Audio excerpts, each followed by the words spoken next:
counterterrorism expert in the military, Colonel Eve Baird. I love my job, I take it very seriously, and I get this strange invitation. The library invites me, the librarian does not invite me, the library invites me, and I don't want the job. Flynn Carson, the librarian, doesn't want me there. You're going to meet Flynn Carson 7 years after the last movie, and he's kind of gone crazy, sort of like off the rails a little bit, and he doesn't think he needs a guardian. I don't really want to be his guardian. I want to go back to my old job. But then, and I'm sort of the voice of the audience. I'm the skeptic. I don't believe in magic. I don't believe there's a Santa. There's like, I really, from one episode to the next, I'm like, there's no way. No. And I'm the straight man, which is fun. Once I'm forced to admit that there is magic in the world, and I realize that actually maybe my services are useful here, that's when I get on board. Because Noah's not in all of our episodes, he's only in a handful of our episodes, and so I sort of take over as being in charge of the librarians in training to a certain extent. He's an executive producer on the show, and he's got his other job on Falling Skies, and so he, scheduling-wise, was not able to be in all of our episodes, and so I sort of take over as being in charge of the librarians in training. The genre of action-adventure was the reason that I wanted to get involved with it. I really loved Indiana Jones, and if you ask Noah Wiley what the show is, he says it's Indiana Jones if Indiana Jones was played by Don Knotts, and it's fun. I just love it. I love this genre.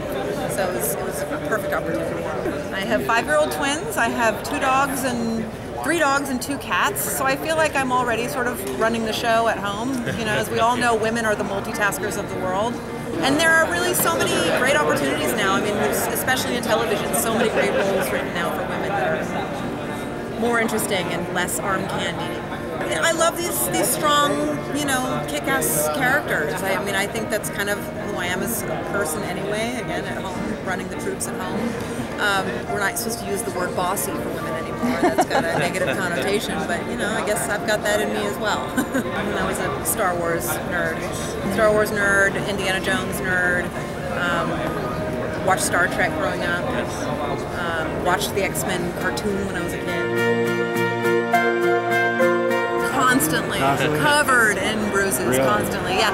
I had just come off of another TNT series called King and Maxwell, where I played a former Secret Service agent, and so I had done a lot of weapons training and mixed martial arts training for that, and so that was still fresh in my body, so I did do all my fight scenes for this. I had a stunt double, but I did all my fight scenes for it, and it was, when you do that, you're just covered in bruises all the time. It wasn't really challenging. It was more, we don't think of it as challenging. We think of it as discovery.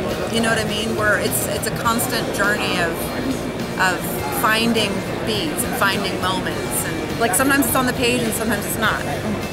And that's the joy of it. That's the fun of it.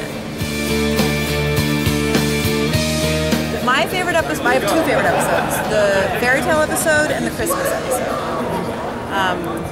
And the fairy tale episode was ridiculous, just so silly. It was one of the first ones that we shot after we shot our first 2 opening. Our first 2 opening episodes are sort of the movie that kicks off the season. Right.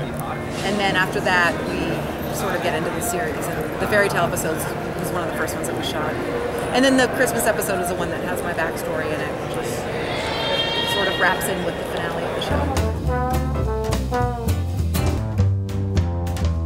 You know, the only time I have ever had to stand on an apple box was on this show next to John Larroquette. First time they've ever handed me an apple box and said, you gotta stand on this, he's too tall. Wow. He's so tall. I loved Night Court growing up so much, and getting to work with him every day in, day out was a joy.